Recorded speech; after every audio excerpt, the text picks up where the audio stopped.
함께 읽은 시편 79편에 있는 이 말씀을 통해서 하나님께서 주시는 은혜를 우리가 함께 나누기를 원합니다. 여러분이 시편 79편도 그 위에 시제를 보시면 아삽의 시라고 기록되어 있고요. 또 그 내용을 이렇게 보시면 나라가 큰 어려움을 당했을 때, 이방 나라에 의해서 예루살렘이 점령을 당했을 때, 이 나라가 망했을 때 기록한 시라고 할 수 있습니다. 여러분 지금도 세계 곳곳에 계속 전쟁이 일어나고 있죠. 우크라이나하고 러시아 전쟁이 아직도 끝나지 않았습니다. 지금도 전쟁을 하고 있고, 또 이스라엘 땅에서는 가자 지구에서 하마스와 함께 또 이스라엘이 전쟁을 하고 있고, 또 이란에 또 공격을 했다 하는 소식을 또 들으셨을 것입니다.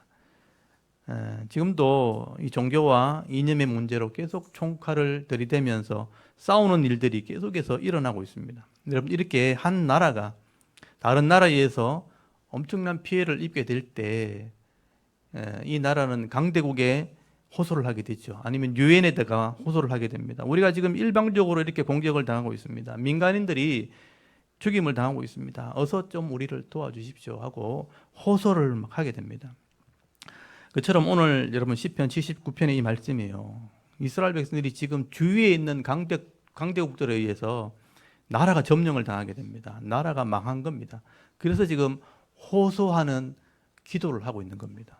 그래서 그런 오늘 내용이 담겨져 있죠. 그래서 오늘 시편 79편의 핵심 주제를 얘기하라 그러면 기도입니다. 기도. 고난 중에 하는 기도, 환난 중에 하는 기도. 그래서 오늘 제가 설교 제목을 정할 때도 돌무더기 속에서 구하는 기도라고 제가 정해서, 이 나라가 망했거든요. 폐허가 되어 있는 그 돌무더기에서 하는 기도라고 제가 제목을 정했습니다. 대부분의 학자들은요, 오늘 이 시편 79편의 배경이 남쪽 유다가 마지막에 바벨론에서 멸망당했을 때, 이게 BC 586년입니다. 실제 일어났던 일입니다. 그래서 BC 586년 예루살렘이 바벨론에 점령을 당하게 됩니다. 3년 동안 포위가 되어 있었거든요. 그 예루살렘 성이 그렇게 크지 않아요. 뛰어가면 한 30분 하면 뛰어갈 수 있는 그 크기예요. 조그마한 성인데 포위가 돼서 3년 동안 포위가 되어 있었습니다. 양식이 들어가지 않으니까 굶어 죽게 되고, 병들고 전염병이 퍼지고, 견디다 못해서 결국 성이 무너지게 되고, 그 성전이 불타게 되는, 하나님이 계시다고 하는 그 성전이 불타게 되는 일이 벌어진 거죠. 그래서 이 예루살렘, 평화의 터전이라고 하는 예루살렘이 쑥대밭이 됩니다. 그래서 실제로 이런 그림들을 그리기도 합니다. 예루살렘 성이 바벨론에서 점령을 당하게 되고, 성전이 불타게 되는, 무너지게 되는 그런 일들을 당하게 됩니다. 그리고 백성들이 다 포로로 잡혀가게 되는 그런 일들이 벌어지게 되죠. 여러분, 나라가 망하고 왕과 권력자들은 다 죽임을 당합니다. 그리고 남아있는 백성들은 포로되어 잡혀갑니다. 그래서 여기 1절부터 4절까지 말씀해 보시면 그 비참했던 그 참상을 노래한 게 1절부터 4절까지 얘기해요. 여러분, 글로 그냥 읽고 지나가면 그냥 지나가는 것이지만 이걸 조금 생각을 해보면 정말 비참한 현실을 맞이하는 겁니다. 여러분, 거기 1절 한번 보십시오. 하나님이여, 그러죠. 이방 나라들, 바벨론입니다. 주의 기업의 땅에 들어와서 주의 성전을 더럽히고 예루살렘이 돌무더기가 되게 하였나이다. 그들이 주의 종들, 종교 지도자들이죠. 제사장들, 이 종교 지도자를 죽여서 시체를 공중의 새의 밥으로 주의 성도들의 육체를 땅의 짐승에게 주며 그들의 피를 예루살렘에서 사방에 물같이 흘렸으나 그들을 매장하는 자가 없었나이다. 우리는 우리 이웃에게 비방거리가 되며 우리를 애워싼 자들에게 조소와 조롱거리가 되었나이다 하면서 노래를 부르게 되죠. 이 슬픈 노래입니다. 실제로 BC 586년 예루살렘 성이 이렇게 무너지게 되었을 때 성전을 지키던 제사장들은 그 자리에서 다 죽임을 당합니다. 레위인들과 이 제사장들, 종교 지도자들은 다 죽임을 당하게 되고, 끝까지 버티고 싸웠던 백성들은 칼에 다 죽임을 당하고, 겨우 남아있는 사람들은 포로로 끌려가게 되는 거예요. 다 포로로 끌려가게 됩니다. 그러니까 거기 흩어져 있는 시신들을 수습할 사람이 아무도 없었어요. 그러니까 새의 밥이 되었다, 짐승들에게 주게 되었다라는 말을 하게 되는 것입니다. 사실 이게 전쟁의 참상이죠. 사실 전쟁이라는 것은요, 이 땅에 일어나는 모든 일들 중에 제일 비참한 고통, 제일 큰 고통이 바로 전쟁이라는 것입니다. 사회의 기반이 다 무너지죠. 법에 대한 보호가 전혀 없기 때문에 힘없는 백성들은요, 가장 비참한 모습으로 살아가게 되는 겁니다. 여러분, 다윗 때나 솔로몬 때만 해도 이 이스라엘은 그렇지 않았죠. 주위 나라들을 점령했었습니다. 다윗이 주위 나라를 다 점령을 했고, 솔로몬 때 조공을 바쳤습니다. 세금을 받았습니다. 솔로몬 때만 해도 그 하나님의 이름을 자랑하는 그런 나라가 바로 이스라엘이었습니다. 그래서 하나님을 찬송했고 모든 사람들이 거기에 와서 절을 했습니다. 근데 그런 이스라엘이 이제 조롱거리가 되었다, 조속거리가 되었다. 여러분, 왜 이스라엘이 역사 속에서 이런 일을 당하게 되었는가, 이런 심판을 받게 되었는가? 여러분, 우리가 역사서를 이제 읽어보면 하나님께서 이스라엘이 왜 이렇게 심판을 당했는지 그 이유를 자세히 기록해 놨습니다. 그런데 우리가 이걸 볼 수 있어야 되는 거예요. 이스라엘 백성들은요, 하나님과 언약한 민족입니다. 그러니까 하나님의 백성들인 거죠. 모든 민족 중에 선택된 민족이라고 생각했던 거예요. 출애굽기 19장 5절 6절 여러분 기억하실 거예요. 세계가 다 내 것이지만 너희들이 나와 언약을 맺으면 너희는 내 소유가 되게 하겠다. 하나님 백성인 거죠. 그래서 하나님이 그들에게 기업을 준 게 가나안 땅입니다. 가나안 사람들이 사는 땅, 지금의 팔레스틴이죠. 그 땅을 하나님께 주신 것입니다. 그래서 이방 나라들에게 너희들이 하나님 백성임을 좀 알게 해라. 하나님을 알게 하는 사명을 그들에게 준 거예요. 그걸 제사장 나라 사명이라고 그래요. 하나님을 만나게 하는 나라가 되라. 그래서 복음을 전하고 전도하고 선교하는 나라로 하나님께서 이스라엘을 삼으신 거죠. 그걸 사명을 주신 것입니다. 그런데 이 이스라엘 백성들이 그 사명을 감당하지 못하게 된 겁니다. 이방 나라들이 와서 예물을 바치고 절을 하고 복속하게 될 때 이방 여자들을 받아들이게 되고 그 우상 문화를 다 받아들이는 바람에 같이 우상을 섬겨버린 거예요. 솔로몬 때 그런 일이 벌어진 겁니다. 우상을 섬기게 되고 하나님 말씀을 버리고 세상의 법을 따라가고 범죄하는 일을 일삼게 되는 거예요. 하나님께서 이런 이스라엘 백성들을 깨닫게 하려고 선지자를 보낸 겁니다. 그렇게 하면 안 된다고. 선지자를 보내고 주의 종도를 보내고 하나님 사람을 보냈을 때 그 말을 듣지 않았습니다. 알아듣지 못했죠. 그래서 기근을 보내기도 하고 재앙을 일으키기도 하고 질병을 보내기도 하고 재앙으로 그들을 쳤지만 결국 돌아오지 않았습니다. 그래서 결국 역사 속에서 이스라엘이 이렇게 심판을 받았다 하는 이야기를 하게 되는 거예요. 여러분, 이게 이스라엘의 역사입니다. 그래서 이미 성경에다 이걸 자세히 기록해 놓은 거예요. 우리가 그걸 보는 거예요. 그래서 열왕기 상하서라는 왕들의 역사 속에 이게 다 기록되어 있고요. 역대 상하서 한 번 더 강조되어 있습니다. 똑같은 얘기를 두 번 기록한 거예요. 자세히 기록했다는 거예요. 그러므로 여러분, 이렇게 나라가 망한 일이 이렇게 벌어졌을 때 하나님을 믿지 못하는 사람, 이런 역사를 볼 수 있는 눈이 없는 사람들은요, 원망을 하게 됩니다. 하나님이 왜 이렇게 하십니까? 하나님이 살아계시면 이렇게 할 수 있냐고 하나님께 따지고 원망하고 하나님을 대적하지만, 근데 여러분, 이런 하나님 말씀을 아는 사람은 그렇지 않아요. 하나님 말씀을 알고 이런 하나님의 마음을 알고 있는 성도들은요, 이런 고난, 이런 재난, 이런 전쟁이 일어났을 때 제일 먼저 기도를 하는 거예요. 기도. 이게 이제 중요한 것입니다. 그러면 오늘 이 시편 79편의 이 주제가 아삽의 기도입니다. 기도. 환난 중에 하는 기도. 그 당시 예루살렘이 망했죠. 그래서 예루살렘이 망했는데 아삽은 하나님께 지금 기도를 하는 것입니다. 그리고 그 당시에 포로로 잡혀갔던 사람들은 믿음 있는 사람들이에요. 하나님의 은혜로 살아남게 되었고 그나마 믿음을 가지고 포로로 잡혀갔죠. 그래서 나라가 망했는데 포로가 되었는데 그 속에서도 사명을 감당하는 사람이 나오게 되는 것입니다. 우리가 그걸 볼 수 있어야 돼요. 그래서 진짜 믿음 있는 사람들은요, 삶의 현장에서 또 심판의 현장에서도 하나님의 일을 하게 되는 겁니다. 하나님의 사명을 감당하게 되는 거죠. 그래서 대표적으로 지금 아삽이 슬픈 노래를 지금 79편에 썼지만 이 예루살렘이 망했을 때 가장 슬픈 노래는 예레미야 애가서입니다. 그 폐허가 되어 현장에서 예레미야가 슬픈 노래를 불렀다고 돼 있죠. 그게 예레미야 애가서입니다. 그래서 예레미야 애가서를 읽어보면요, 하나님께 회개하는 겁니다. 그래서 우리가 잠잠히 하나님만 기다리자. 우리가 지금 망했다, 이렇게 망했다. 밑바닥까지 내려왔다는 거, 바닥을 쳤다는 거예요. 할 게 없어요. 잠잠히 하나님께 기다리자. 살아있으면 그래도 소망이 있는 거다. 그리고 우리를 조사해서 우리가 뭐가 잘못됐든지 하나님 앞에 손을 들자. 그렇게 노래하는 게 예레미야 애가서예요. 그 실패 현장에서 예레미야가 기도하면서 슬픈 노래를 부르게 됩니다. 그리고 바벨론에 포로되어 잡혀간 사람들도요, 그 포로의 현장에서 사명을 감당하게 되죠. 대표적으로 에스겔 같은 선지자가 에스겔서를 기록하죠. 그게 포로의 현장에서 바벨론 망한 그 포로기 안에서 이 하나님 말씀을 전하게 되는 것입니다. 예루살렘 성이 무너지고 나라가 망했는데 거기서 하나님 말씀을 전하게 됩니다. 특별히 이제 이 에스겔 같은 경우는요, 2차 포로 잡혀갔는데 그 포로되어 있는데 예루살렘이 망한 거예요. 그 예루살렘 망하는 그날 자기 아내가 죽습니다. 하나님이 일부러 이 아내를 천국 데려가요. 여러분, 하나님 입장에서 볼 때 이 예루살렘이 하나님 아내와 같은 존재고 언약한 존재인데, 결혼한 존재와 같은 예루살렘이 하나님이 칼로 치잖아요. 하나님이 직접 쳐서 심판한단 말이에요. 그 마음이 너무 아픈 거예요. 그러니까 이 에스겔에게 니도 그 아픔을 한번 경험해봐라. 내가 예루살렘 망하는 그날 아침에 자기 아내를 이제 데리고 가는 거예요. 그래서 에스겔에게 하나님, 니 울지 마라 그래요. 울지 말고 상복도 잊지 말고 장례도 치르지 마라. 그렇게 말씀하시는데 그날 아침에 자기 아내가 죽은 거예요. 근데 그 말씀을 전해야 되는 거예요. 그게 에스겔이었어요. 이런 성경을 모르시는 분들 이게 무슨 의미인지 잘 몰라요. 근데 에스겔서 24장에 보면 이게 기록되어 있거든요. 제가 한번 보여드릴게요. 에스겔서 24장을 한번 펴보세요.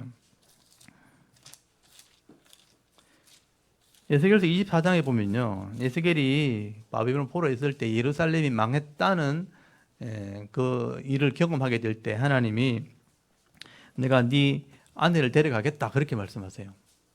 여러분 24장 15절 한번 보세요. 에스겔서 24장 1188페이지 에스겔서 24장 거기 15절에 보면요, 여호와의 말씀이 또 내게 임하여 이르시되 인자야, 인자는 에스겔을 보고 하는 말이에요. 내가 네 눈에 기뻐하는 것, 이게 아내를 말하거든요. 한번 쳐서 빼앗으리니 너는 슬퍼하거나 울거나 눈물을 흘리거나 하지 말며, 여기 죽은 자를 위하여 슬퍼하지 말고 조용히 탄식하며 수군으로 머리를 동이고 발에 신을 신고 입술을 가리지 말고 사람이 초상집에서 먹는 음식을 먹지 말라 하신지라. 장례 치르지 말라는 거예요. 그렇게 말씀하시는 것입니다. 그래서 18절에 내가 아침에 백성에게 말하였더니 저녁에 내 아내가 죽었으므로 라고 되어 있죠.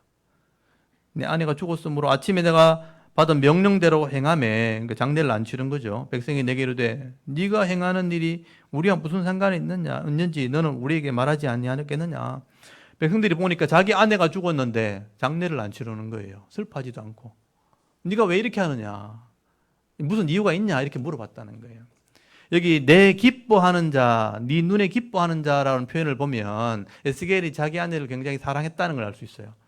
내 기뻐하는 아내였는데 내가 너를 아내를 쳐서 빼앗을 거다. 그러니까 이 에스겔은 정말 사랑했던 아내고 자기 선지자니까 선지자를 막 섬겨왔던 그 아내가 이제 천국 갔는데 슬퍼할 수도 없고 사명 감당하게 되는 거죠. 그러니까 사람들이 막 묻는 거예요. 니 왜 장례도 안 치르냐? 무슨 뜻이 있냐? 물어보니까 예루살렘이 지금 이렇게 망해되었다. 그 얘기를 하게 되는 거예요. 예루살렘이 범죄해서 하나님의 아내와 같은 예루살렘이 이렇게 망하게 되었다 하는 말씀을 전하게 되는 것입니다. 여러분, 나라가 망했는데 아내가 죽었는데 에스겔은요 사명을 감당하는 겁니다. 하나님 말씀을 전하게 되는 거예요. 그래서 나중에 에스겔서 37장까지 가보시면요, 에스겔이 예루살렘이 망했지만 하나님 회복시켜 줄 거다. 마른 뼈의 환상 많이 들어보셨죠? 그 마른 뼈가 살아나는 환상을 하나님께서 보여주시면서 말씀을 전하게 하시는 거예요. 나라가 망했지만 예루살렘이 무너졌지만 하나님이 이렇게 계획을 가지고 있다 하는 말씀을 전하게 되고, 40장 이후에 가면 성전의 회복을 보여줘요. 성전이 회복될 것을 환상을 보여주면서 하나님 말씀을 보여주면서 하나님께서 이렇게 우리를 향한 계획을 가지고 계신다. 성전이 회복될 거다. 그리고 하늘의 기업을 우리에게 주실 거다라고 말씀을 전하게 되는 것입니다. 그래서 여러분, 이 에스겔의 메시지를 그 당시에 들었던 사람들이요, 하나님 마음을 깨닫게 되었고, 하나님께서 우리를 사랑하셔서 결국 나라를 망하게 하셨구나, 우리가 범죄했기 때문에 망했구나, 그래서 우리를 회복시키시는구나, 우리를 회복시킬 계획을 가지고 계시는구나. 그래서 회개하면서요 회당을 지은 거예요. 회당 시나고기라고 하는 회당을 만들어 놓고 여기서 이제 말씀을 다시 배우고 기도하게 된 거예요. 그래서 회당이라는 문화가 에스겔 그 시대에 바벨론 포로 시절에 처음 나온 겁니다. 아, 하나님께서 우리를 이렇게 치셨구나, 우리가 말씀을 다시 배워야 되겠구나. 그래서 이 에스겔의 사명을 통해서 회당이 생겼고, 예수님 당시에 이제 신약에 가면 회당이라는 게 등장하기 시작하는 거예요. 에스겔이 이런 폐허 현장에서도 기도하면서 사명 감당한 거죠. 그리고 그 당시에 또 나라가 망했을 때 믿음을 지킨 사람들의 예의가 다니엘서에 나오죠. 다니엘, 사드락, 메삭, 아벳느고, 이런 믿음의 사람들이요 1차 포로 때 잡혀갑니다.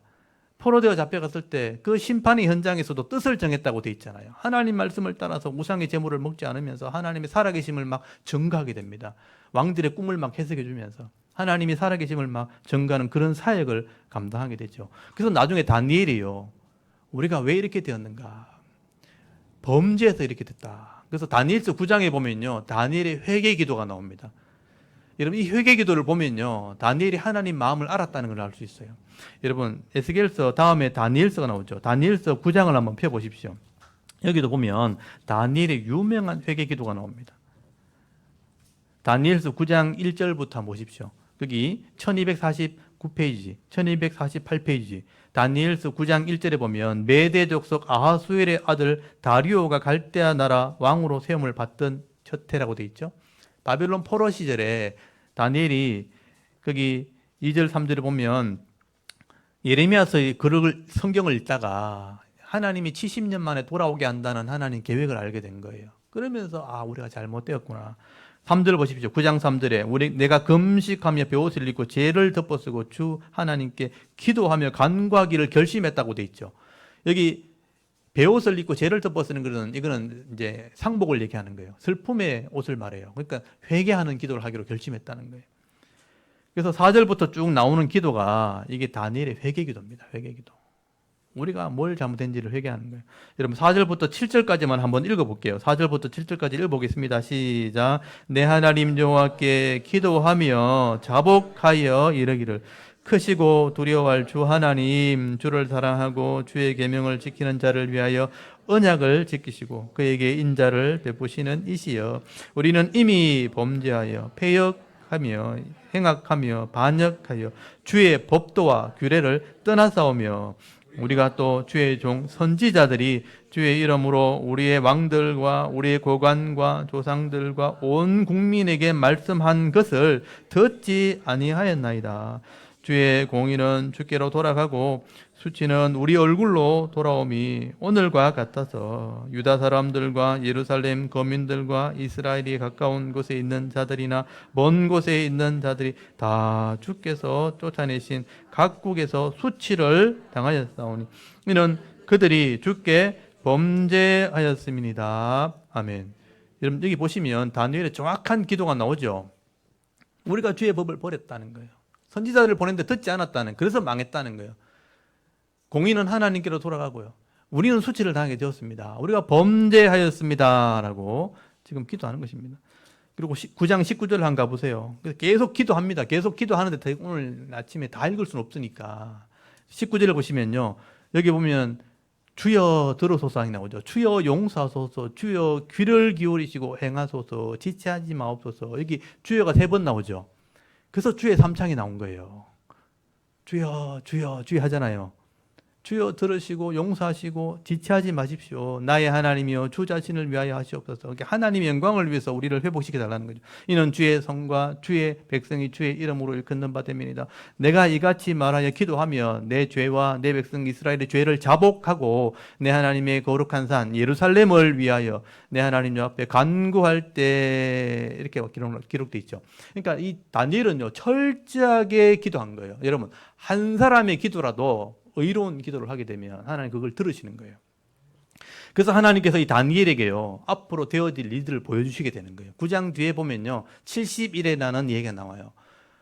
네가 회개하면 내가 회개하는 자에게 회복시킬 계획을 내가 있다. 계획을 있다는 것을 보여주시기 위해서 70일이라는 것을 가지고 설명을 하는데 그 70일이라는 것이 너무 복잡하고 어려워서 성도를 잘 몰라요. 이 70일가 바로 이런 거예요. 70 곱하기 7이라는 이 숫자를 가지고 내가 미래에 앞으로 일어날 일들을 보여주겠다. 그래서 69일에가 지나면 69일에가 7일에와 62일에가 나오는데 나중에 예루살렘 성전이 지어지고 성벽이 중건되어진다. 그리고 62일 이후에 예수님이 오시게 될 거다. 기름 부은 반자가 오게 될 거다. 그리고 마지막 한 일의 동안에는 유대인들이 돌아오게 될 거다. 그리고 중간에 있는 이방인이 돌아오는 기간, 이게 지금 우리가 살아가는 기간이에요.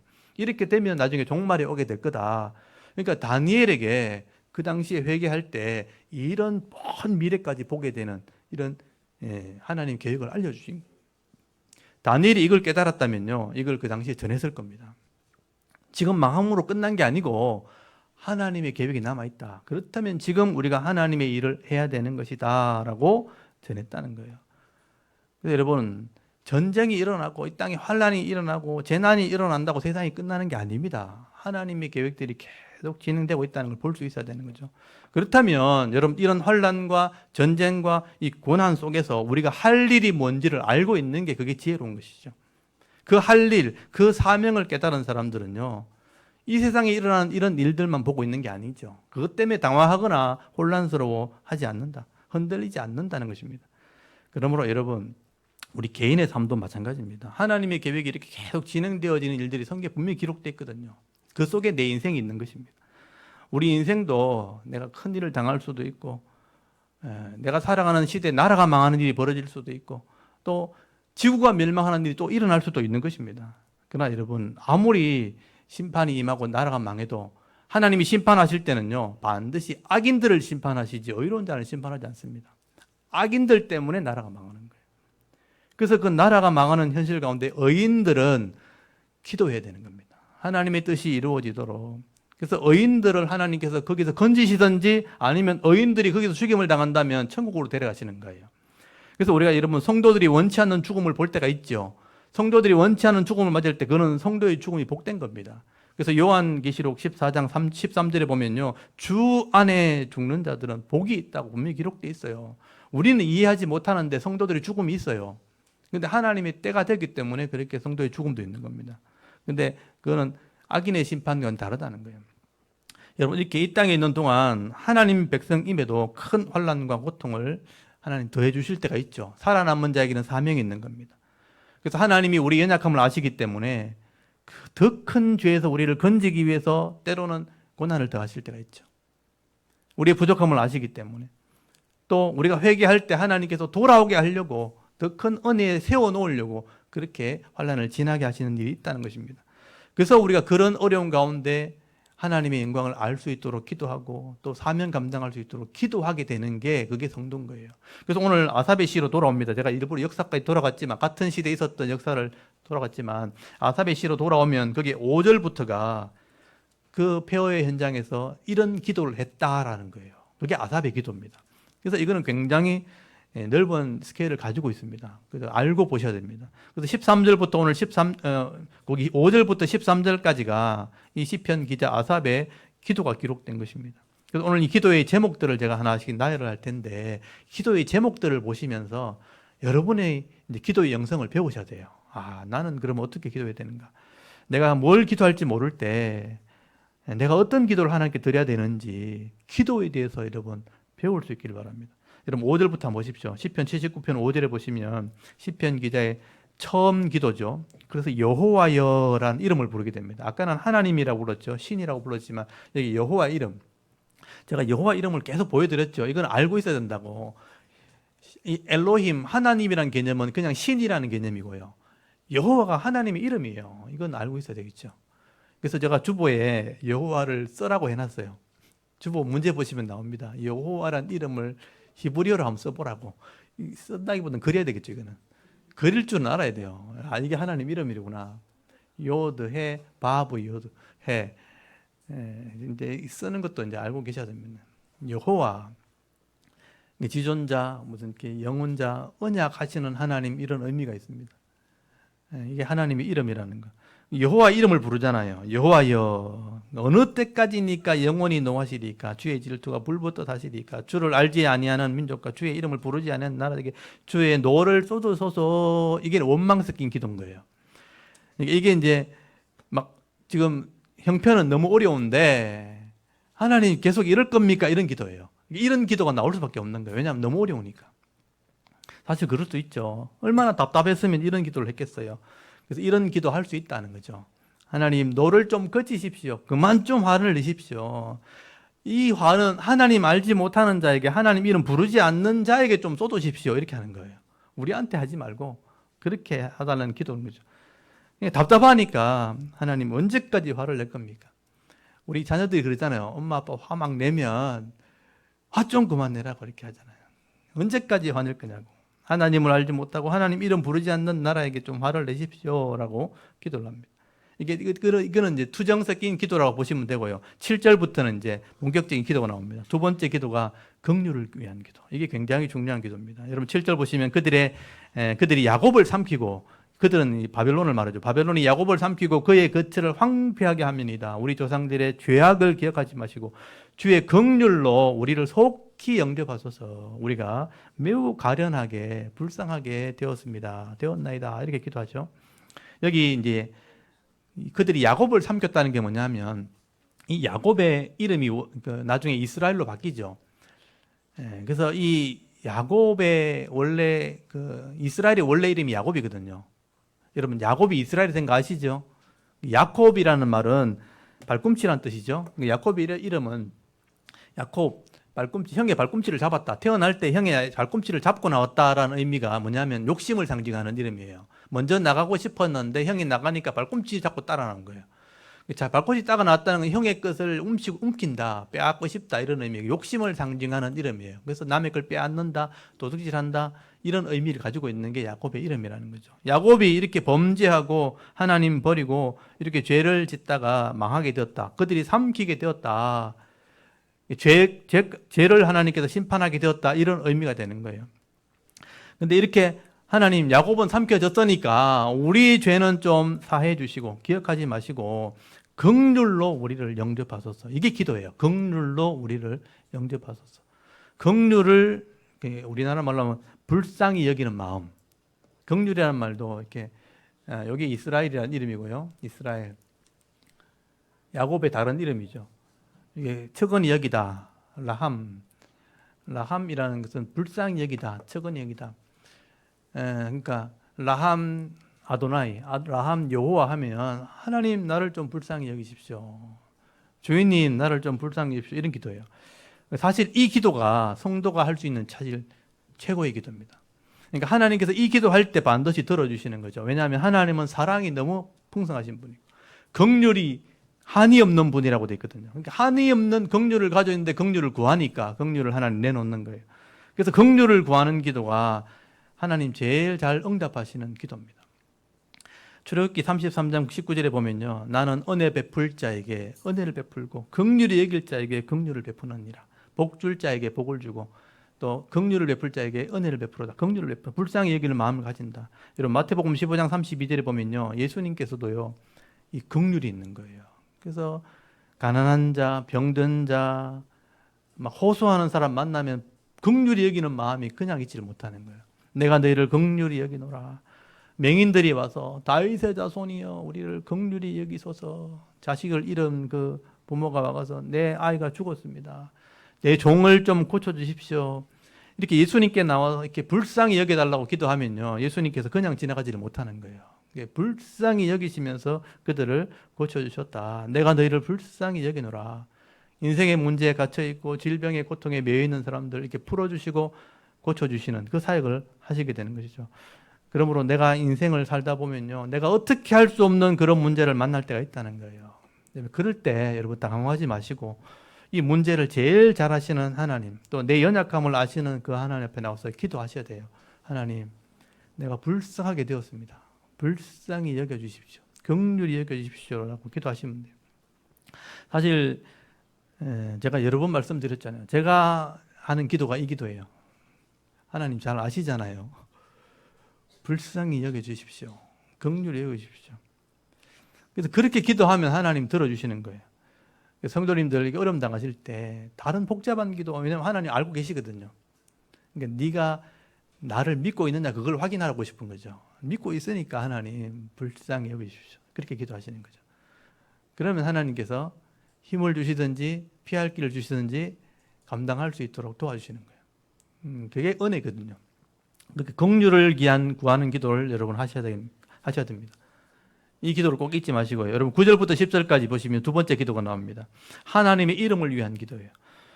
여러분 9절에 보니까 우리 구원의 하나님이여 주의 이름의 영광스러운 행사하시는 일을 위하여 우리를 도우시며 주의 이름을 증가하기 위하여 우리를 건지시며 우리 죄를 사하소서라고 기도하죠. 여기 주의 이름을 위하여 하는 게 나오죠. 이름을 위하여. 하나님의 이름을 위하여, 하나님의 이름을 증가하기 위해서 우리를 좀 구원해 주십시오. 우리 죄를 좀 사해 주십시오라고 기도하죠. 이게 굉장히 중요한 기도예요. 하나님의 이름으로 내가 언약했잖아요. 내가 망하면 하나님 이름 부끄러운 거 아닙니까? 하나님 이름 위해서 나를 좀 도와주십시오. 그래서 여러분, 세상의 나라는 망해도요, 성도는 절대로 망하지 않습니다. 왜냐하면 이 성도가 하나님과 언약한 백성이기 때문에. 적어도 하나님의 이름을 위해서 하나님은 우리를 망하게 하지 않습니다. 성도를 망하게 하지 않습니다. 그래서 성도에게 하나님 도와주시고 또 자기 백성을 구원하시는 것이죠. 그렇다면 여러분, 성도가 해야 될 일이 뭐겠어요? 내가 하나님 백성이라는 증거가 있어야 되는 거예요. 내가 하나님 백성의 긍휼을 구하려면 하나님 백성의 증거가 있어야 되니까, 하나님 영광을 위해서 쓰임 받으려면 내가 하나님 백성의 증거가 있어야 되는데, 하나님 백성의 증거가 뭐냐면 믿음이라는 거예요. 믿음. 그리고 회개하는 삶이라는 거예요. 하나님을 믿고 있는지. 그래서 여러분, 하박국서를 보면요, 하박국서 2장 4절 많이 들어보셨을 거예요. 의인은 반드시 그 믿음으로 말미암아 살리라. 들어보셨죠? 의인은 믿음으로 말미암아 살리라. 세상이 망해도, 종말이 와도 의인은 믿음이 있기 때문에 망하지 않는다. 그것 때문에 살게 될 것이라. 성도는요, 세상이 아무리 혼란스러워도 믿음이 있는 거죠. 하나님에 대한 믿음, 말씀에 대한 믿음, 예수 그리스도에 대한 믿음, 이 믿음이 있어야 되는 거죠. 이 믿음이 있을 때 하나님께서 우리를 통해서 일하시는 겁니다. 하나님 백성이니까. 그래서 우리가 하나님을 믿는 믿음으로 순종하는 삶을 살아야 되고요. 잘못했을 때 회개해야 되는 거죠. 회개가 믿음의 증거예요. 세상 사람들은 회개를 하지 않습니다. 자기가 죄인지 모르기 때문에. 그래서 요한계시록까지 가보면요, 성도의 가장 큰 증거는 회개라고 되어 있어요. 잘못한 걸 아는 거죠. 말씀을 딱 비춰보니까 말씀이 있다는 증거죠. 그래서 회개하는 삶을 사는 사람이 바로 하나님 백성이죠. 그래서 하나님이 우리를 긍휼히 여기시고 살리시게 되는 것입니다. 그러면 여러분, 아무리 힘들어도, 삶이 힘들어도 우리가 하나님 백성이기 때문에 하나님 백성답게 우리가 믿음으로 살아야 되는 거죠. 그래서 하나님의 이름을 위해서 믿음으로 기도하고 회개하는 삶을 살 때 하나님의 살아계심을 경험할 수 있는 그런 은혜가 있기를 바랍니다. 그래서 하나님의 영광을 위해서, 내가 하나님 백성이니까 하나님을 영광을 위해서 나를 구해 주십시오라고 기도해야 되는 겁니다. 그리고 이제 네 번째 기도가 나오죠. 거기 10절부터 11절까지 보십시오.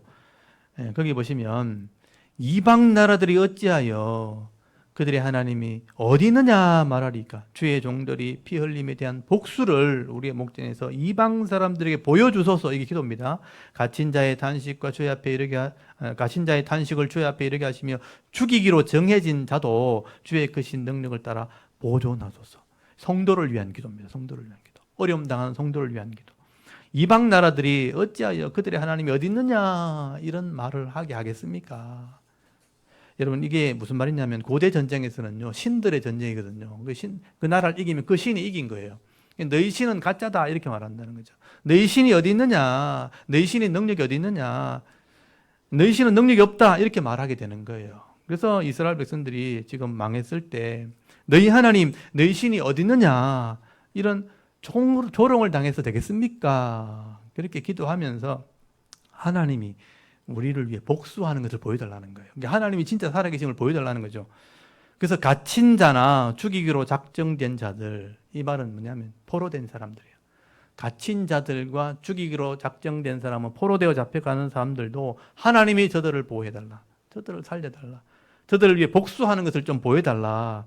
그래서 하나님이 우리의 주인 되신다는 것을 세상 사람들이 알게 해달라는 기도를 하게 되는 거죠. 우리를 위해서 복수해달라. 그래서 12절 또 한번 보십시오. 주여, 우리의 이웃이 주를 비방한 그 비방을 그들의 품에 7배나 갚으소서. 우리가 조롱을 당하고 비방을 당했는데 그 비방의 7배를 갚아달라. 여러분, 7배라는 의미는 성경에서 자주 나오는 표현들이죠. 7이라는 숫자는 완전수로예요. 완전수. 그래서 반드시 그렇게 된다 이런 의미가 있어요. 7배를 갚아달라는, 7배를 갚아달라는 의미가 아니고 반드시 그렇게 해달라, 완벽하게 그렇게 해달라 이런 의미가 되는 거예요.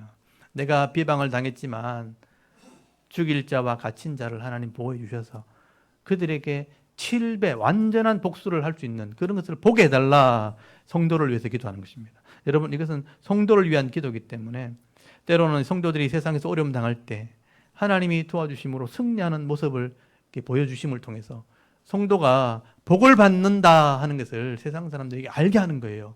여러분 그 기도를 하셔야 되는 거죠. 그래서 저는 우리 성도님들이 어려움 당하시는 분들도 있고 갑자기 문제가 생기는 분인데 하나님 성도가 저렇게 되면 안 되잖아요 라고 저는 그렇게 기도하는 거예요. 지금 회복되어졌을 때 7배로 완전하게 회복되어오는 모습을 좀 보여주십시오. 그래야 세상 사람들이 하나님이 진짜 있는 걸 알 거 아닙니까? 그게 성도를 위한 기도거든요. 여러분이 그런 기도를 하셔야 돼요. 어려움 당한 성도를 만났을 때 하나님 7배로 갚아주십시오. 회복시켜 주십시오. 그렇게 기도하셔야 됩니다. 성도가 성도를 위해서 기도할 때 증인의 기도가 되는 것이죠. 법정에서 증인이 있잖아요. 우리가 저분이 성도 맞습니다. 하나님 도와주셔야 됩니다. 증인의 기도를 하셔야 되는 것이죠. 그러므로 여러분 우리도 이 고통에 갇혀 있기도 하고 문제에 갇혀 있기도 하고 병에 이렇게 갇혀 있는 자들도 죽기로 작정된 사람들도 하나님이 보호해 달라고 하나님이 저들을 보존시켜 달라고 여러분 기도할 수 있기를 바랍니다. 세상에 매여 있는 사람들 너무 많습니다. 영적으로 매여 있고 문제에 갇혀서 꼼짝달싹 못하는 사람들 하나님 죽기로 작정된 자들 갇혀 있는 자들 하나님 도와주십시오. 7배로 갚아주십시오. 여러분 같이 기도할 수 있기를 바랍니다. 그리고 마지막으로 성도가 하나님께 마지막으로 호소하는 기도는 남은 생애를 위한 기도예요.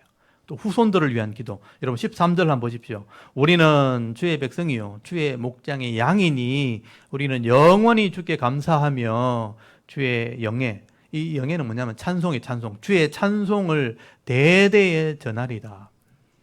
여기 보시면 우리가 주의 백성입니다. 또 주의 목장의 비유로 말하면 양입니다. 그렇다면 우리가 영원히 감사하게 달라는 거예요. 여러분 영원이란 말이 들어가 있는 것은 앞으로 계속 끝까지 감사하게 달라. 그리고 주의 영예를 또 주의 이름을 찬송하는 사람이 되게 달라. 찬송을 전하는 자가 되게 달라. 이건 앞으로 남은 생애 동안 이런 삶을 살게 달라고 기도하는 겁니다. 이게 우리 성도의 기도가 돼야 되는 거죠. 그래서 여러분의 남은 생애 동안 지금은 여러 가지 힘들고 어려움이 있지만 남은 생에는 감사의 삶을 살게 해달라고, 남은 생에는 주의 찬송을 전하는 자가 해달라고 여러분 기도하셔야 되는 거예요. 여러분 우리나라도 나라를 잃어버린 적이 있죠. 일제 강점기 시절에 나라의 국권을 잃어버리고 고통당할 때가 있었습니다. 그때 진짜 이 기독교인들, 목사님들 특히 종교 지도자들이 엄청난 고난을 당했습니다. 핍박을 엄청나게 받았고 고문을 엄청나게 당하기도 하고 실제로 순교를 당하기도 했습니다. 그때 기독교인들이요, 이 성도들이 모여서 늘 기도했는 거죠. 나라를 잃어버리고 지금 수치와 부끄러움을 당하는 거죠. 예수님 사진 갖다 놓고 침 뱉고 그거 밟고 지나가라고. 이 기독교인들이 수치와 부끄러움을 당했던 거예요. 그런데 그때 79편의 이 말씀을 가지고 기도한 거예요. 우리 후손들에게 우리가 감사하게 달라고, 또 이 찬송을 전하는 자가 되려고. 우리가 나라는 잃어버렸고 수치와 부끄러움과 고통을 당하고 있지만 하나님이 우리의 원수를 좀 갚아달라고, 우리 후손들을 지켜달라고, 감사하며 하나님을 찬송하는 자가 되게 해달라고 우리 믿음의 선배들이 그렇게 기도한 거예요. 그렇게 기도했기 때문에 오늘날 우리 교회가 이렇게 세워진 겁니다. 지금 우리나라 방방곡곡에 십자가 없는 곳이 없잖아요. 전 세계 이런 나라가 없습니다. 방방곡곡에 십자가 세워지고 교회가 세워지고 예배가 드려지고 있고 오늘도 지금 온 사방에서 예배가 드려지고 있는 거죠. 그래서 하나님 은혜로 우리가 지금 예배를 드리는, 교회가 세워지는 은혜를 누리게 된 것이죠.